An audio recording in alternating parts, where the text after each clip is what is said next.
Captain Sarah stared at the readings on her screen for the third time. The numbers made no sense.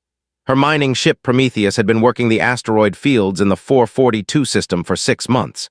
She knew every rock, every dust cloud, every energy signature in this sector. But this was new. "Come look at this," she called to her science officer. Dr. Reeves floated over in the low gravity of the ship's bridge. His dark eyes studied the display. "That's impossible," he said quietly. "Nothing that massive should be there. We mapped this entire system." The gravitational readings showed something huge hiding behind a wall of electromagnetic interference. The mass readings said it was the size of a small moon, but there was no moon in that location. The star charts were clear. "Could be a rogue planet," suggested Jake, the ship's engineer. He pulled himself closer to look at the data. "Maybe it wandered into the system." Sarah shook her head. "Planets don't move that precisely. Look at the orbital mechanics. Whatever this is, it's been here for a very long time. The interference is hiding it from our sensors." The Prometheus was a tough little ship. She had 40 crew members and the best mining equipment money could buy. They had been sent to harvest rare metals from the asteroid belt. It was supposed to be routine work. Sarah had done dozens of these missions.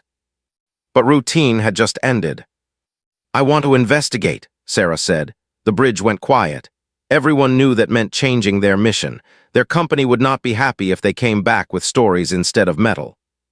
"Captain," said carefully, "we're talking about something massive hidden in our own solar neighborhood. If this is what I think it might be." "What do you think it is?" Hesitated. He had spent his career studying alien ruins and artifacts. Most were small things, broken pieces of technology from dead civilizations. Nothing like this. "I think we found something that shouldn't exist." Sarah made her decision. "Set course for the anomaly. We're going to take a look." The journey took 18 hours. As they approached, the interference grew stronger. Their sensors couldn't penetrate it. They were flying blind into whatever was hiding there. "Range 200 kilometers, announced the navigation officer. "I'm seeing some breaks in the interference," reported, getting partial scans through the static. What they saw made everyone on the bridge fall silent. It was a ship, but not like any ship they had ever seen. It stretched out before them like a metal mountain floating in space. The hull was dark gray, almost black, covered in strange geometric patterns that seemed to shift when you looked at them directly. "Dear God," whispered Jake, "how big is that thing?" Checked his readings twice. 212 kilometers long, 48 kilometers wide, height. He paused and checked again. 32 kilometers from bottom to top. Sarah felt her mouth go dry. The biggest human ships were barely 2 kilometers long.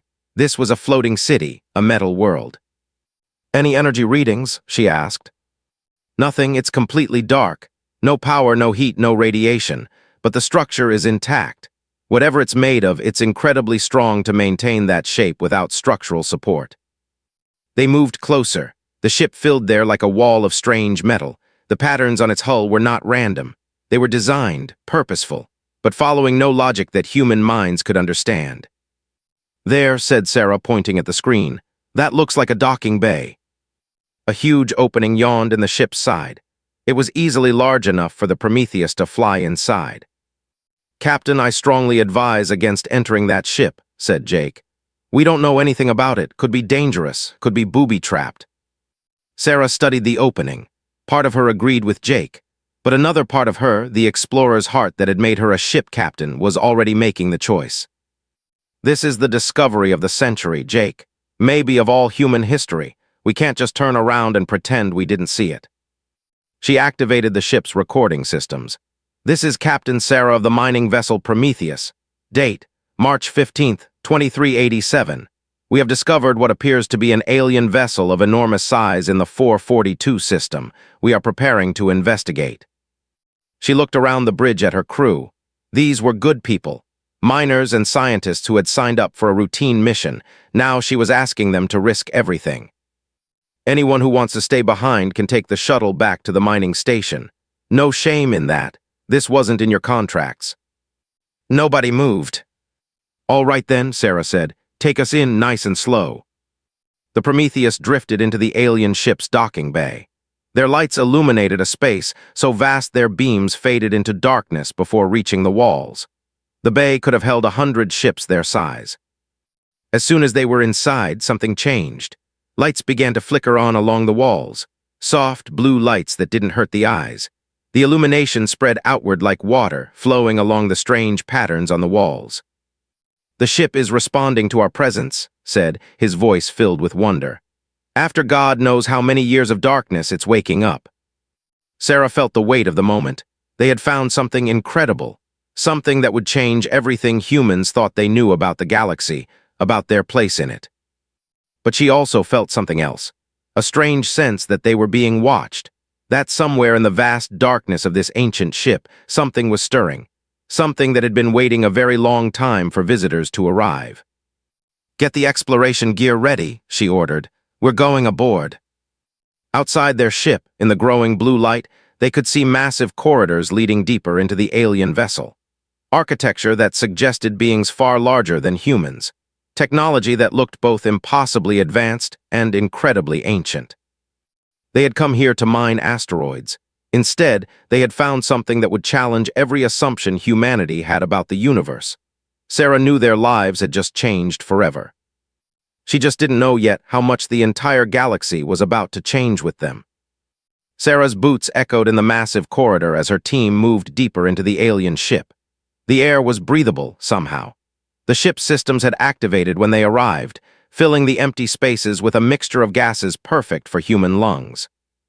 "How is this possible?" asked Dr. Lisa Park, the team's biologist. She held a scanner that was giving impossible readings. "The air composition is exactly what we need. The gravity is Earth normal. It's like this ship was made for us." Was running his hands along the walls, studying the strange patterns carved there. "Not made for us," he said quietly. "Made by someone who understood what we would need." Behind them, more lights activated. The ship seemed to be waking up section by section, responding to their movement.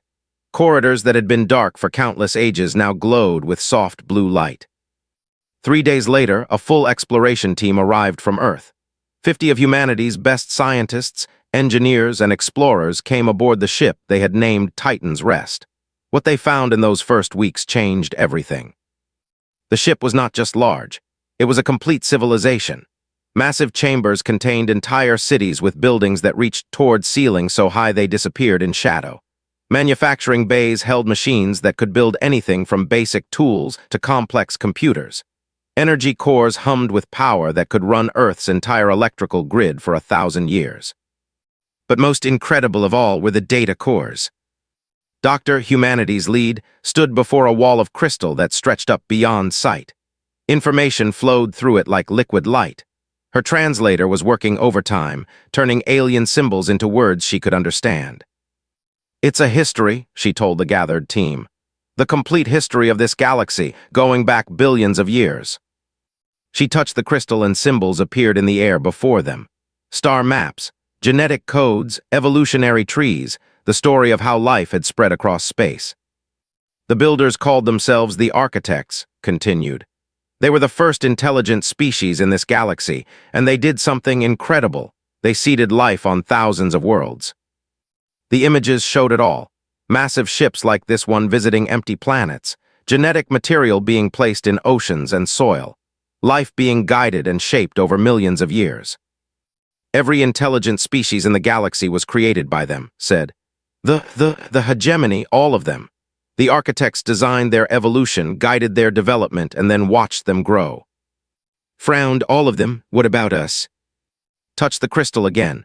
New images appeared, Earth in its early days, life forming in the oceans, evolution following its chaotic, random path. "Humans are different," she said slowly.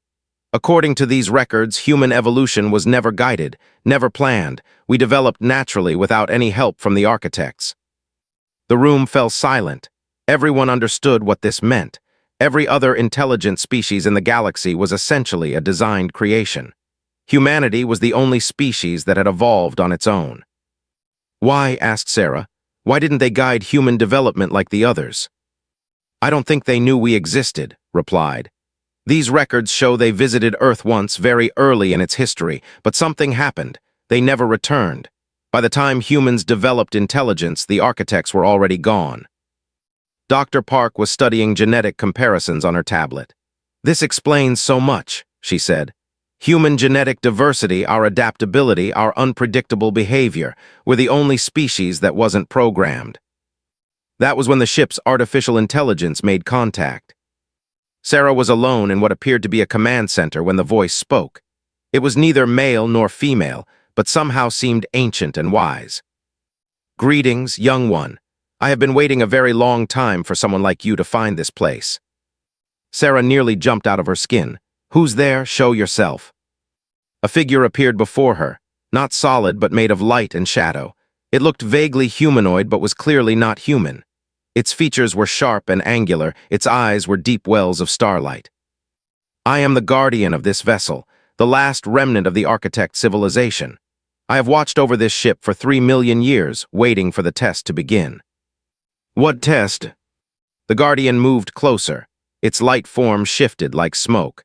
"The test to determine who would inherit our legacy. We knew that someday one of our children would advance enough to find this place. We built it as a final gift, but only the worthy could claim it."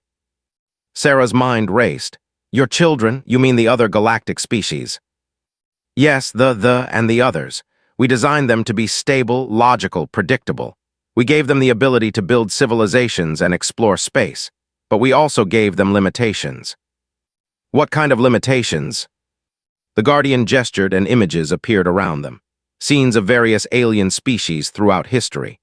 "They follow patterns we programmed into their genetics. Their thoughts, their development, even their wars follow predictable paths. They are successful, but they cannot truly surprise us." Sarah was beginning to understand, but humans can. "Yes, humans are chaotic, unpredictable. You evolved without guidance, and it shows in everything you do. Your art, your science, your wars, your peace treaties. You make choices that no programmed species would make." The Guardian showed her more images. Human history compared to alien history. The differences were striking. Where alien species followed logical patterns of development, humans zigzagged through history in ways that made no sense but somehow worked. "This is why this ship responded to you," the Guardian continued. "Its systems are designed to recognize true independence of thought. The other species cannot activate it fully because their thoughts follow patterns we created, but human minds are free." Sarah felt overwhelmed. "You're saying we're the only species that can inherit your technology?" "You are the only species we did not create. That makes you the only species that might be able to improve on what we built, rather than simply using it as we intended." Over the following weeks, the Guardian taught the human team how to interface with the ship systems. The results were incredible. Human engineers found they could modify architect technology in ways that made it better. They combined alien science with human innovation to create things the original builders had never imagined. Dr. James Wright, the team's physicist, discovered that human brains could process certain types of architect data that left other species confused or overwhelmed. "It's like our chaotic thinking patterns are actually an advantage," he explained. "Where alien minds see contradictions that stop them from proceeding, we see puzzles to solve." The Guardian watched all of this with something that might have been satisfaction. "You understand now why we left this ship, not as a museum but as a workshop, a place where true innovation could continue our work." Sarah stood on the ship's bridge, looking out at the stars. In just a few weeks, everything humanity thought they knew about their place in the galaxy had changed. They were not the youngest species or the most primitive. They were something unique, the only truly free-thinking beings in a galaxy full of designed creatures. But with that knowledge came responsibility. The Guardian had made it clear that this ship contained power beyond imagination. Technology that could reshape planets, control the forces of nature, even influence the development of life itself. "What happens now?" Sarah asked. The Guardian's light form flickered thoughtfully. "Now you must decide what to do with what you have learned. But know this, the galaxy will not remain ignorant of your discovery for long, and when the other species learn what you have found, they will not all be happy." Sarah nodded. She understood. Humanity had just become the most powerful species in the galaxy. The question was, what would they do with that power? Ambassador stood before the greatest gathering in galactic history. The Grand Assembly Hall on Nexus Station had never seen anything like this. Representatives from every known intelligent species filled the massive chamber, with their tall, graceful forms and silver skin.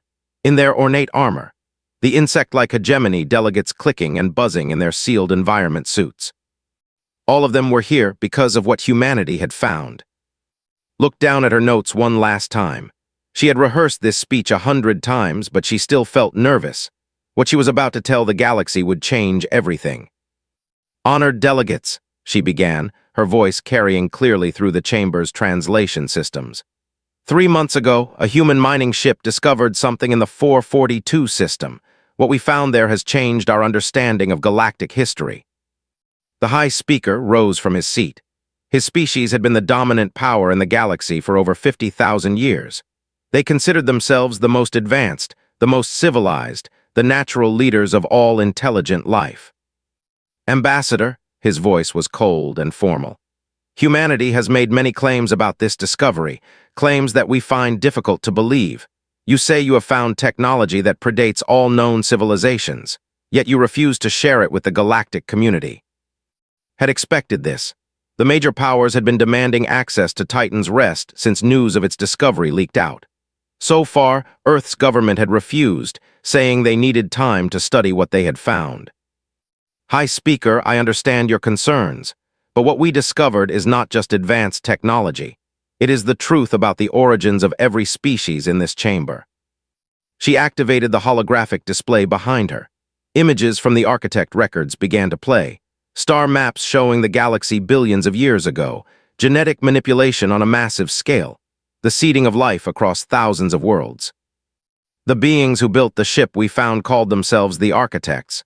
They were the first intelligent species in this galaxy, and they created you, all of you." The chamber erupted. Delegates from dozens of species began shouting at once. The translation systems struggled to keep up with the flood of angry voices. War Leader slammed his armored fist on his delegation's table. "Lies! The Empire has existed for 100,000 years. We conquered the stars through our own strength." "And your strength was given to you by the Architects," replied calmly. "They designed your species to be warriors. They programmed aggression and tactical thinking into your genetic code." She changed the display to show detailed genetic comparisons. Every species had markers, signs of deliberate engineering. Artificial limitations built into their DNA that guided their development. They were designed to be builders and thinkers, to be explorers of ocean worlds, the hegemony to be efficient organizers. Each species was created for a specific purpose, with specific abilities and specific limitations. High Speaker's silver skin had turned pale. "You are suggesting that our entire civilization, our culture, our achievements, are nothing more than the result of programming." "Not nothing more," said. "The Architects gave you incredible gifts, the ability to build great societies, to explore space, to create art and literature and science. But they also gave you boundaries that you cannot cross." She paused, knowing that her next words would be the most shocking of all. "Every species except one. Humans were never touched by the Architects. We evolved naturally, without guidance, without programming. We are the only truly free species in this galaxy." The silence that followed was deafening. Then the chamber exploded again, louder than before. This time, the shouts were not just angry, they were outraged. Delegate after delegate rose to reject claims. They called her a liar, a fraud, a primitive creature trying to claim superiority over her betters. They accused humans of fabricating evidence. They demanded that their own scientists be allowed to examine the ship independently. But pressed on, she showed them more evidence. Recordings from the Guardian, genetic analyses that could not be faked, historical records that explained gaps in their own histories that had puzzled their scholars for. "This is why Titan's Rest responded to human explorers," she explained. "Its systems were designed to recognize free will, independent thought, something that only minds possess." War Leader stood again. This time his voice was dangerously quiet. "Even if your wild claims are true, it changes nothing. Humanity is still the youngest, weakest species in the galaxy. You may have stumbled upon this ancient ship, but you lack the wisdom to use what you have found." "That is for us to decide," replied. "No," said High Speaker. "It is for the galactic community to decide. This discovery belongs to all intelligent life, not to one primitive species." Had expected this too. The Architect records are clear. Their technology can only be fully activated by minds that think freely. When your scientists try to interface with their systems, they find themselves blocked by their own programming. She showed recordings of failed attempts by various species to operate architect technology. Scholars becoming confused and stopping their work when they encountered concepts their programming couldn't process. Engineers finding themselves unable to modify designs in ways that went against their built-in limitations. Only humans can fully use this technology, because only humans are truly free to think beyond the patterns you were designed to follow. The delegate, a being of flowing water and living crystal, spoke for the first time. If this is true, then humans possess power that could dominate the entire galaxy. We have no interest in domination, said. War leader laughed, a harsh sound like grinding metal. Every species says that when they are weak, but power changes people always. Looked around the chamber at the faces staring back at her. Some showed disbelief, others showed anger, a few showed fear. The architects left their ship not as a weapon, but as a tool. A way to continue their work of building and creating life throughout the galaxy. That is the responsibility we have inherited. A responsibility you did not earn, High Speaker said coldly. A responsibility that should belong to those with the wisdom and experience to use it properly. The debate continued for hours. Demands were made. Threats were issued. Some species called for economic sanctions against humanity. Others spoke of military action to secure the ship for the greater good of the galaxy. Listened to it all with growing sadness. She had hoped that the truth would bring understanding, perhaps even cooperation. Instead, it had brought fear and anger. As the session ended, she knew that humanity's peaceful exploration of their inheritance was about to end. The galaxy would not accept that the species had been chosen over the eldest. They would not accept that their own achievements were the result of programming rather than pure accomplishment. War was coming.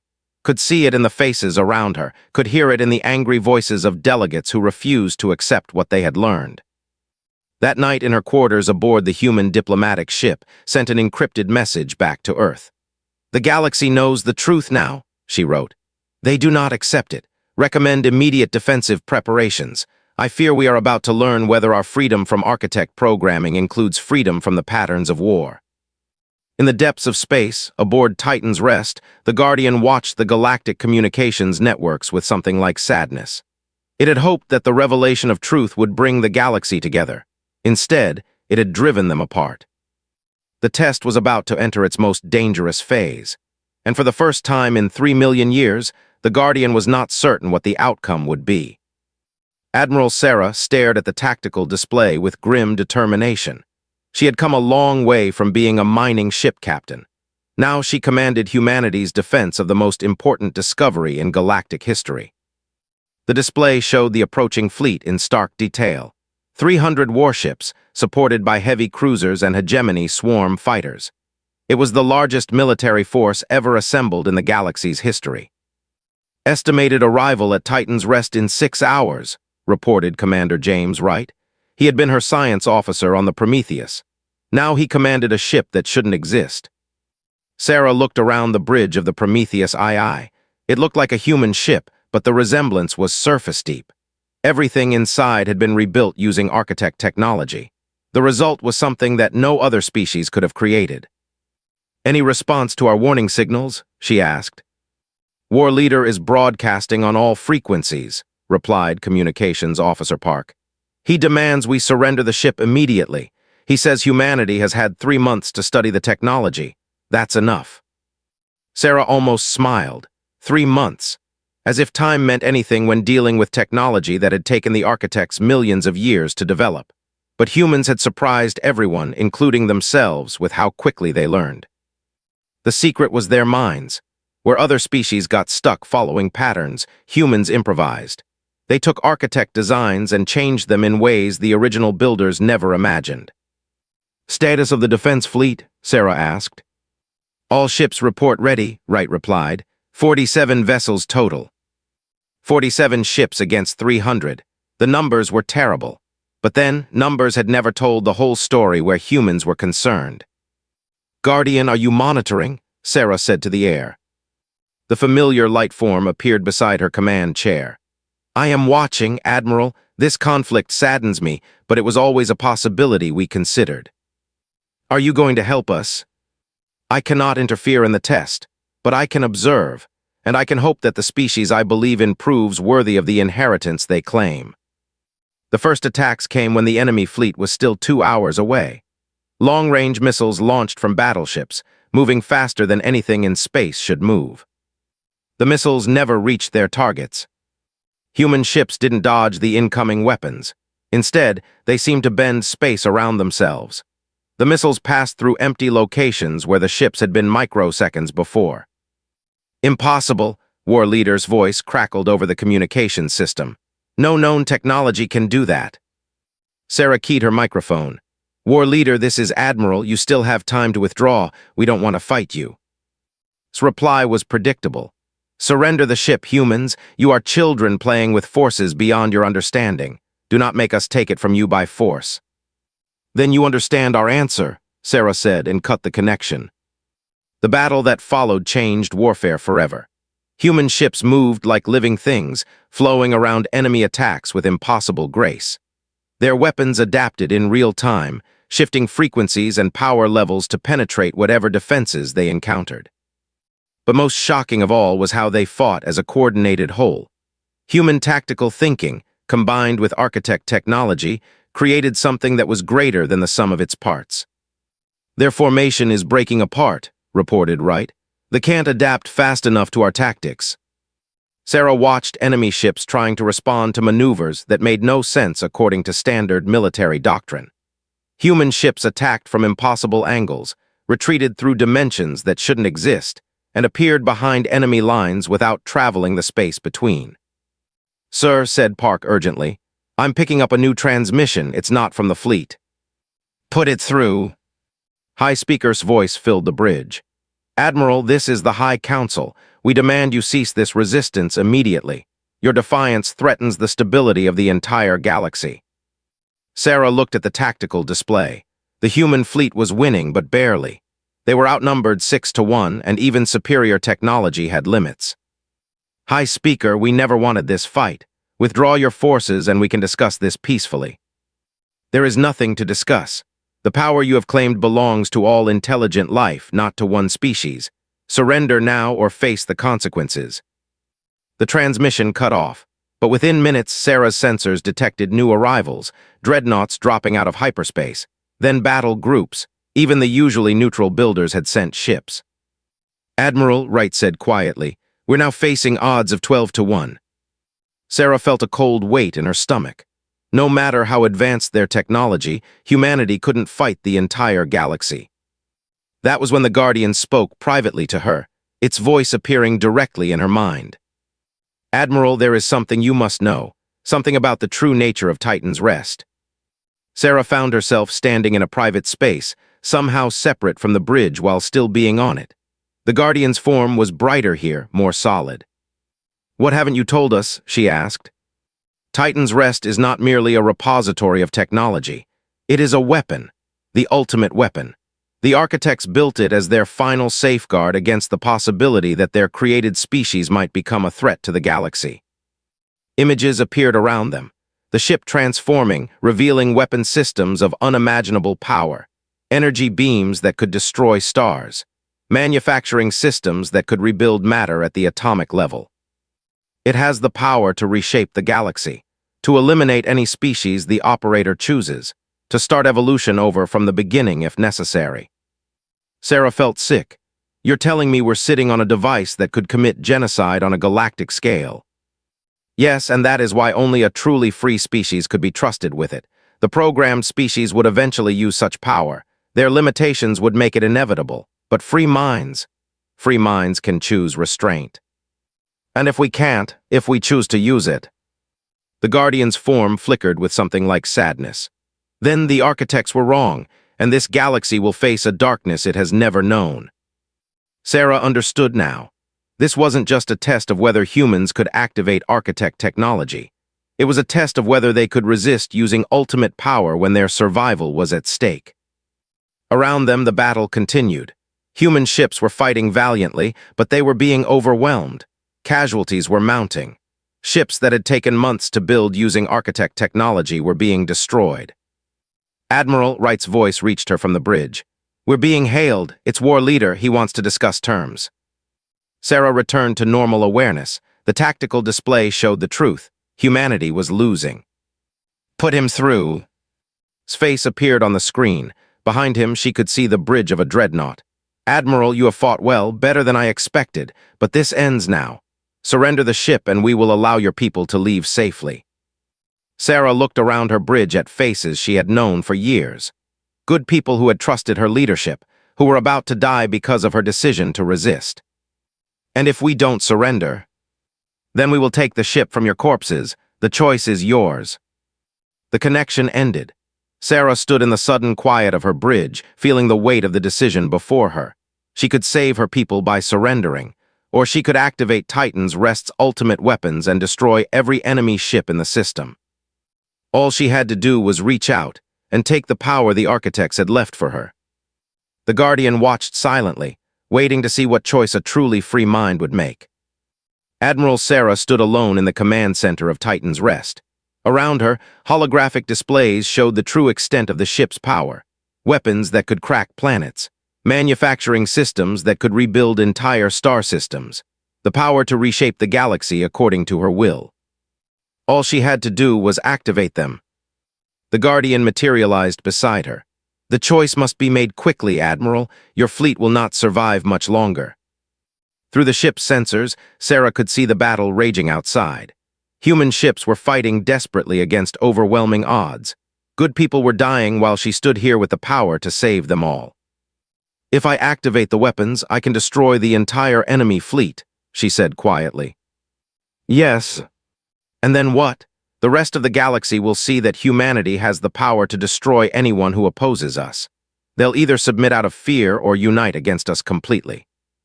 The Guardian remained silent. Sarah closed her eyes and thought about the path that had brought her here. A simple mining mission that had become the most important moment in galactic history. She thought about her crew, about the billions of humans who were counting on her to protect them. Then she thought about what humanity would become if she chose power over principle.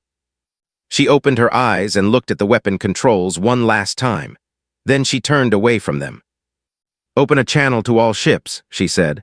"All frequencies, all languages." The Guardian watched with something that might have been relief as Sarah activated the communication system. "This is Admiral Sarah to all forces in this system. I am speaking to you from aboard the architect ship known as Titan's Rest. You have demanded that humanity surrender this vessel and the technology it contains. You believe that our species is too young, too primitive to be trusted with such power." She paused, knowing that her next words would be heard across the galaxy. "You are right to be concerned about power. The ship I stand on contains weapons that could destroy every vessel in this system. That could eliminate any species I choose. That could reshape the galaxy according to human will." The battle had stopped. Ships on both sides held their fire as her words spread through the fleets. "But humanity chooses not to use that power. We choose instead to offer you something different." Sarah activated the ship's construction systems, but not the weapons. Instead, she turned on the peaceful technologies. The systems designed to heal, to build, to create. "Behold," she said as the ship began to transform around her. Titan's Rest opened like a flower. Manufacturing bays that had been hidden revealed themselves. Medical centers capable of curing any disease. Terraforming systems that could turn dead worlds into gardens. Educational systems containing all the knowledge the architects had gathered. "We offer to share this technology with all species, not as conquerors but as partners, not as masters but as guardians of something that belongs to the entire galaxy." War Leader's voice crackled over the communication system. "Tricks, human deception, you seek to make us lower our guard." But other voices were joining the conversation now. Scientists and philosophers from a dozen species who could see what Sarah was truly offering. "Admiral," came the voice of High Scholar, one of the most respected thinkers. "You say you will share this technology, but why should we believe you? Why would any species give up such an advantage?" Sarah smiled, though no one could see her. "Because power shared is power that doesn't corrupt. Because a galaxy united in growth is stronger than a galaxy divided by fear." She activated more of the ship's systems. Production lines began creating medical supplies, sending them out to any ship that needed them. Damaged vessels, both human and alien, found repair drones approaching to fix their wounds. The architects created this ship as a test, Sarah continued. Not a test of strength, but a test of wisdom. They wanted to see which species would be worthy to continue their work of building and creating life throughout the galaxy. On the bridge of his flagship, War Leader stared at his tactical display in disbelief. Human repair drones were fixing damage to ships. Medical supplies were being delivered to alien crews. The humans were helping their enemies even while the battle continued around them. "This makes no sense," he growled to his officers. "They should be destroying us while they have the chance." His communications officer looked up from her station. "Sir, I'm receiving reports from our damaged ships. The human medical supplies, they work. Our wounded are being healed." Admiral's voice continued across all frequencies. "We propose the creation of the Architect Legacy Foundation, a joint organization where all species can work together to study and develop this technology responsibly, where the knowledge of the ancients can be used to benefit everyone, not just one species." High Speaker's transmission came from the flagship. His voice was thoughtful now, not angry. "Admiral, you offer to give up the greatest advantage in galactic history. Why?" "Because keeping it would make us less than we could be," Sarah replied. "The architects left us a choice. We could use their power to dominate, or we could use their wisdom to lead. True leadership is not about having power over others. It's about helping others reach their potential." The Guardian appeared beside Sarah again, and this time its light form was brighter than she had ever seen it. "In 3 million years of waiting," it said, "I never imagined this choice. You are not just refusing to use the weapons, you are transforming them into something greater." "The architects were builders," Sarah said. "It's time we built something together." One by one, ships began to stand down. The fleet was the last to lower their weapons, but even War Leader eventually ordered his forces to cease fire. 6 months later, Sarah stood on the observation deck of the newly constructed Foundation Station. Through the massive windows, she could see ships from dozens of species working together. Scientists collaborating with human engineers, warriors training alongside peacekeepers, hegemony organizers coordinating relief efforts to worlds damaged by natural disasters. The galaxy was far from perfect. There were still conflicts, still disagreements. But for the first time in recorded history, every species had access to the same advanced technology. No one had an insurmountable advantage over anyone else. Dr. Reeves approached her, carrying a data pad filled with reports. He was older now, grayer, but his eyes still held the same wonder she remembered from their first discovery. "The terraforming project in the Vega system is ahead of schedule," he reported. 3 dead worlds will be ready for colonization within the year. The Medical Research Division has found cures for 17 diseases that have plagued various species for centuries, and the education programs have been implemented on over 200 worlds. Sarah nodded, still looking out at the busy space around the station. "Any problems?" "The usual disagreements about resource allocation. Some species think they deserve a larger share of the new technologies, but the mediation protocols are working. Disputes are being resolved through discussion rather than warfare." That had been the key insight. The architects' greatest gift was not their technology, but their understanding that sustainable progress required cooperation. The systems they had built encouraged collaboration and made conflict counterproductive. The Guardian appeared beside them, as it often did when Sarah visited the station. It had become something like the Foundation's spiritual advisor, sharing the wisdom of the architects with anyone who wished to learn. "You have exceeded every projection the architects made," it told Sarah. "The galaxy is advancing faster than we ever thought possible." "Because we're all working together," Sarah replied. "No one species has all the answers, but all of us together. We might be able to solve any problem."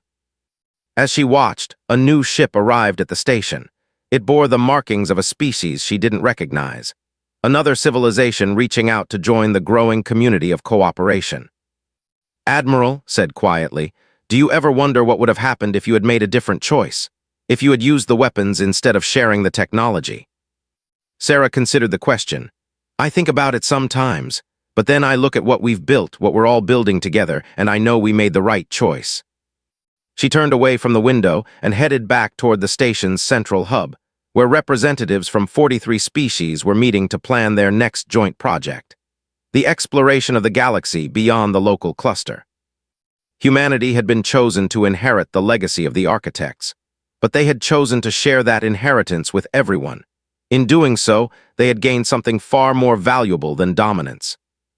They had gained a galaxy of friends. The Guardian watched them go, its ancient consciousness filled with something it had not felt for millions of years: hope. The architects had been right to leave their final gift in the hands of the one species that had never been programmed to seek power over others. Humanity had proved that true strength came not from the ability to destroy, but from the wisdom to build. And in building together with their former enemies, they had created something that even the architects had never achieved: a galaxy united not by conquest, but by choice. The test was over, and everyone had passed,